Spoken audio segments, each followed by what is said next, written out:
I'm going to call the Springfield City Council work session to order with roll call. Mayor Van Gordon. Here. Councillor Weber. Here. Councillor Moe. Here. Councillor Rodley. Here. Councillor Blackwell. Here. Councillor Doyle. Here. And Councillor Pictionary. Thank you. And Councillor Pictionary is excused for the evening. We have 4 items. The first one is Bicycle Pedestrian Advisory Committee interviews with Drew.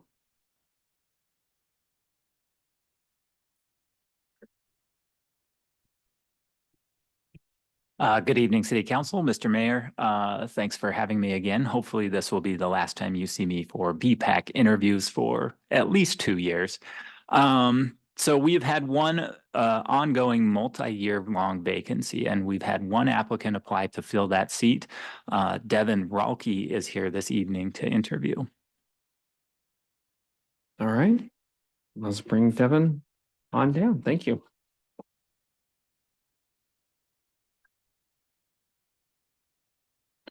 You can pick either one of them. All right. So the way we usually do this is I let the folks introduce themselves. Then I'm going to ask you the couple of questions, and then we'll let you go for the evening. Okay. You want to start down there? Hi, I'm Victoria Doyle, Ward 5, which is up around I call it Thurston Light. And I'm Corey Rodley, she, her pronouns, and I'm in Ward 3, which kind of goes right up the middle, Mackenzie-Willamette Hospital, it's the middle of the city. Hi. Sean Van Gordon, the mayor. I'm Steve Bow, homeless resident of Ward 2. My house burnt down. Oh, goodness. Hi, I'm Beth Blackwell, Ward 4. And you want to go ahead and Michelle? Hi, Michelle Weber, Ward 1, which is the Gateway North Springfield area. Right. So what strengths or skills would you bring to the BPAC? I think the biggest is just my eagerness and passion to be a part of it. I've never been on a committee before for a city, but I'm very much want to contribute in whatever way I can. So, you know, I'm good with written communication for sure. If there's ever something I can do to help with something that's going to be published, really anything I can do to help. So, you know, I have quite a bit of experience as a bicyclist and pedestrian. I walk and bike a lot. So being a voice for the community is definitely something that I can do. How do you think the work of BPAC improves our community?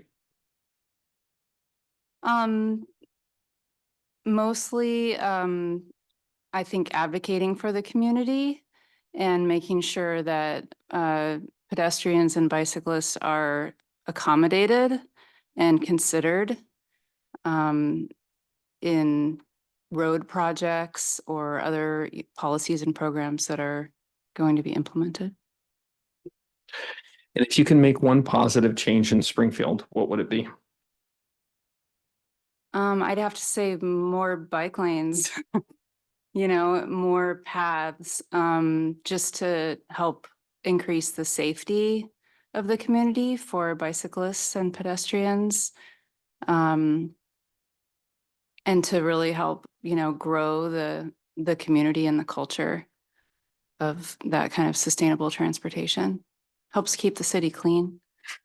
Well, thank you. Those were the Yeah. 3 questions we had. We're going to go through all the interviews and then we'll talk about everybody, and the staff will reach out with Okay. with an answer and next steps with you. Thank you. Okay. All right. Thank you. The next set of interviews was the Springfield Police Advisory Committee.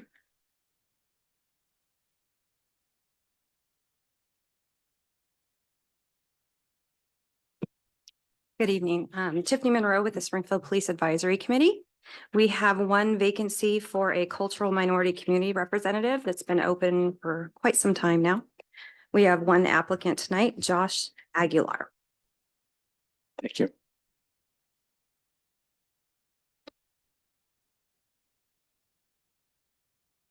Good afternoon or good. That was the first question. Well, Josh, I'm gonna skip the introduction since were here already. What perspective, experience, or expertise will you bring to the Police Advisory Committee? So I'll bring board experience. Currently I sit on the Bushnell University board. I also sit on a Spanish church board. It's one of the longest active churches here in Springfield. And as of recently, I was board director of for Tri-County Chamber of Commerce out there in Junction City. Also, I think I'm going to bring a fresh perspective that mirrors the aspirations and concerns of the younger generation within Springfield, assuring their voices are heard and discussions about public safety. Also, my Hispanic descent offers a valuable lens. I also understand economic challenges. Growing up in a low-income family has equipped me with firsthand insight of socioeconomic challenges faced by many in our community. And also my commitment to community engagement. I'm deeply committed to enhancing the community engagement and trust between the Springfield Police Department and the residents it serves. What is your perception of the Springfield Police Department, and have you had personal interactions with Springfield PD? Yeah, I've been stopped many times. No, no, it's been a positive interaction. Serving on the church board, basically one of my, I guess, duties is to interact with, with the police department. There's been multiple times where I've had to call for assistance, for disturbance. Very recently, we had a robbery at 3 a.m. and the police was there immediately. They, had their canines and they did their job very efficiently in handling that situation. So my experience has definitely been positive. Yeah. What do you think the most important issues facing the Springfield Police Department are today? I think the police department does a great job. But I think this could basically we could say kind of encompasses mostly like on the national stage of sometimes police departments don't have somebody who can connect with groups of people of different backgrounds, different cultures. And so I think I think having me, I guess, be part of the advisory committee board, I think I'm going to be able to bring that understanding of, how potential people of different background react to certain things. And so I'll be able to provide some info on that, some background on that and an experience. What do you think are the most important steps the police department could take to promote a positive relationship with the Springfield community? I think I have a couple of ideas just written down, and potentially the police department already does this, but community policing initiatives, implementing and expand community policing programs where officers are assigned to specific neighborhoods, so that way they can become familiar faces and be able to build relationships with the residents. Also public engagement, transparency, holding regular town hall meetings and provide forums where community members can voice their concerns, ask questions, and provide feedback directly to the police department. Also youth engagement programs involving police officers in local youth programs. And lastly, collaborating with community organizations. I think partnering with local, that would be partnering with local organizations, schools, faith-based groups, and businesses to address community issues collectively. I think these partnerships can lead to innovative solutions to common problems and show that departments, is committed to the well-being of the community. Thank you very much. And we'll have the staff reach out after we make decisions. The third set of interviews is Springfield Art Commission interviews with Mindy Linder.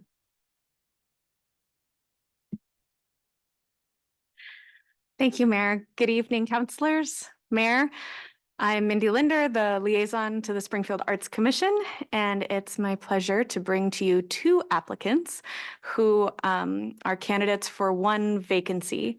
The vacancy we currently have, for the first time since COVID, we actually have a mostly full commission with 8 of 9 members. We do have one partial term vacancy with an expiration date of December 31st, 2027. So it'll be a very robust partial term. And the first of the two candidates is Keith Bennett. Thank you. Greetings, everyone. Hello. Mayor? And Keith, I'm going to skip the introductions for you since you were here through the early part about it. Thank you, sir. Why are you interested in serving on the Arts Commission? I've been involved with arts ever since I could walk and hold a crayon, and it's always been part of my life, being an artist. I graduated from university with a BFA in art. I went into advertising for about 20 years. After that, I went into education, which ends up being one of my most favorite things to do. Ended up getting advanced degrees in instructional design and adult training and teaching. And I see now an opportunity here to meld the two together, the art, the community, the education, and being a support resource for that within the city of Springfield. Could you describe your understanding of the role you will have serving as an art commissioner and how it relates to the work of the council? I was kind of hoping you might expand on that for me. I did not have a chance to go to any of the meetings, but I did read the last like 6 sets of minute notes to get an understanding of what's going on. From my perception, I'll give you that and then you can correct me. Sure. Is that this role helps you have a lot of assets and resources here in Springfield. That was the reason, my wife and I located here. We moved here 9 years ago, and we liked the idea of the culture that was here and the things that were going on in the art community, A3 high school, which I do a lot of mentoring there. And so my perception is that this role is to help support those venues. Also, perhaps to provide opportunities for diverse cultural groups, younger artists in the community, utilizing the resources that you already have here, maybe augmenting it. And I think Springfield's on a tipping point to where it could really bloom further. All right, thank you. What do you see as current issues and challenges for the city of Springfield? Just pertaining to art?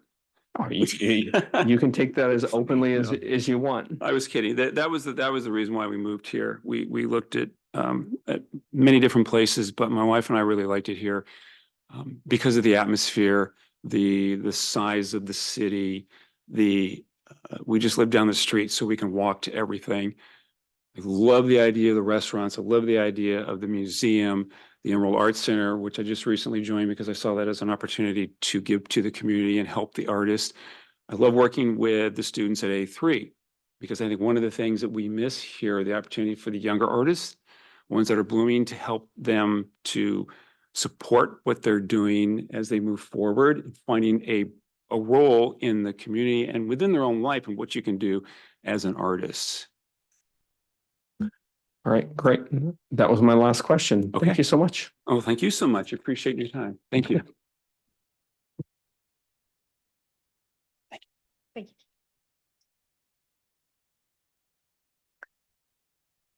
All right, everyone. So our second candidate for the Springfield Arts Commission single partial vacancy term is Leah Sowell.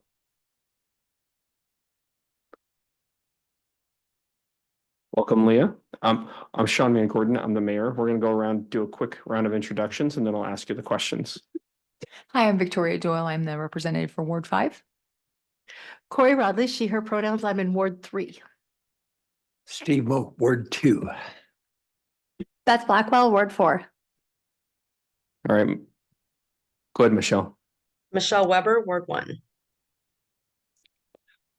Why are you interested in serving on the Arts Commission? Goodness. Well, I am an artist and I've been rather frustrated with the prospects in my past. I went to school for it. I didn't really get any sort of career training with my fine arts degree. I got a bachelor's in fine arts in 2013. What I am trying to do is step into the art world and help other people have better opportunities for art than I had when I first started out. Could you describe your understanding of the role of the Arts Commission and how it relates to the work of the council? I too am not so sure at this moment. I was only recently made aware of this opportunity, and I was hoping to find out as I went along. I have not had an opportunity to sit in any of the meetings yet. My current job has been a little bit busy, but I hope to balance that a little bit better so that I may have time for those. And what do you see as current issues and challenges for the city of Springfield? City of Springfield. I am seeing a lot of influence of art already. All the fun little murals that we're seeing, the little art shops. I think that we could definitely use a lot more, and I would hope to facilitate that. Everywhere I've gone, we've needed more. I do not believe that we have innovation without creativity, even for people that don't consider themselves creatives per se. Even if we provide that background, it is going to help people.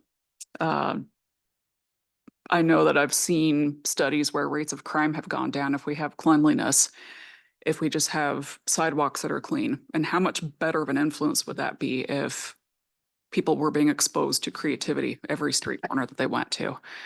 That's what I would hope to see over here more, however that looks. All right, that was the last question. Okay, thank you. Thank you so much. All right, thank you.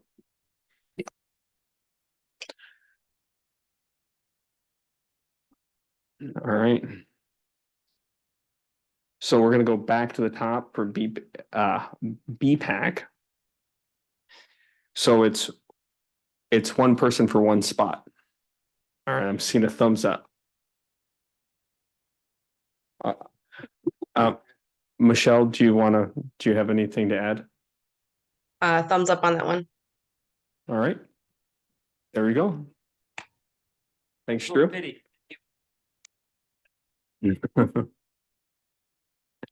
For SPAC, it's one person for one role.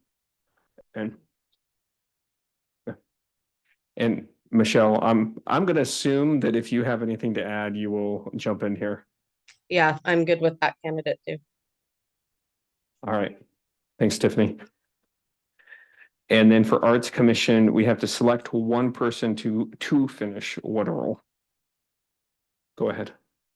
I'll start. I think they're both great, and I love that we have people who are artists who are interested. I'm leaning towards Keith because he lives and works in Springfield, whereas Leah lives in Eugene and works in Springfield. So I'm just slightly leaning, but I'm not gonna, it's wherever everybody goes. Thank you. Want to go, Victoria? I would have to agree. I think that he shows a level of experience that would be really beneficial to the committee. I think Leah would as well, but I think that Keith has a skill set that he's brought along the way that I think he could really help us out. Beth? I don't really have any more to add to that other than I agree, and they're both great candidates, but my vote would be for Keith. I agree with Corey. Oh, well, there we go. And Michelle, did you have anything to add? Yes, Keith would be my choice as well. All right, I'm looking back at Mindy and head nodding to Keith. She is good to go. And that is it for interviews for this evening. And the last item is master fees and charges, everybody's favorite topic, and with Jessica.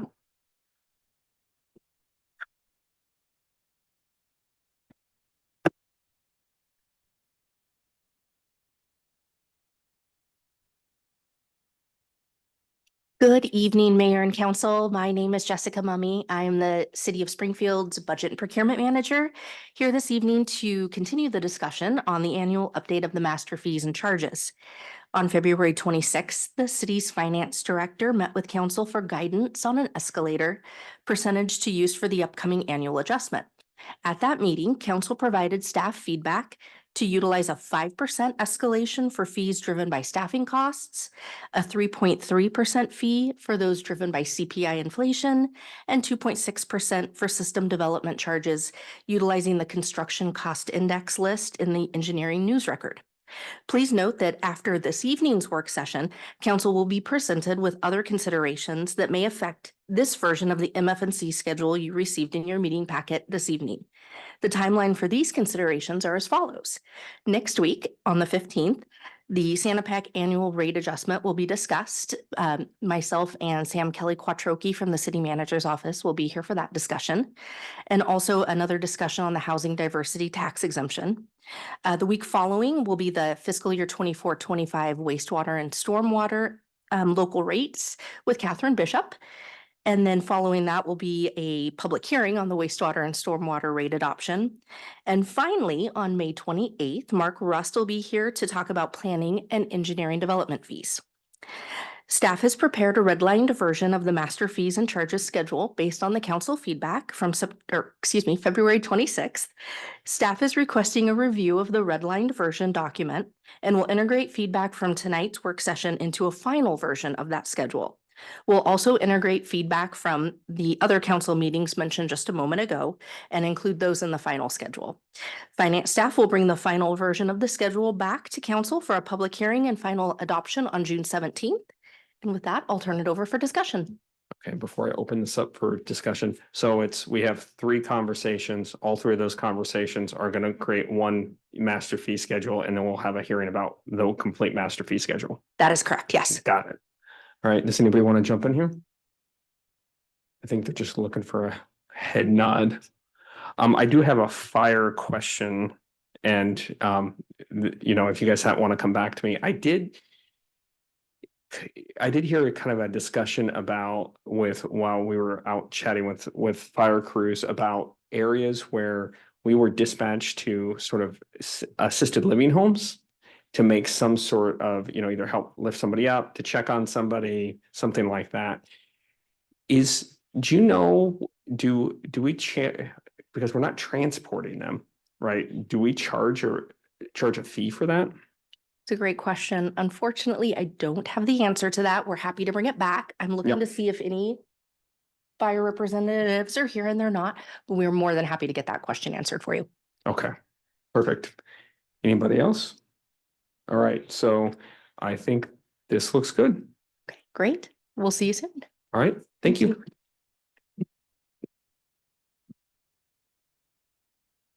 All right, that was the last work session item. I don't have the CETA schedule. Is CETA scheduled as approximate, or are we stuck? Okay. So I'm going to adjourn the Springfield City Council work session, and then we will reconvene for the CETA work session.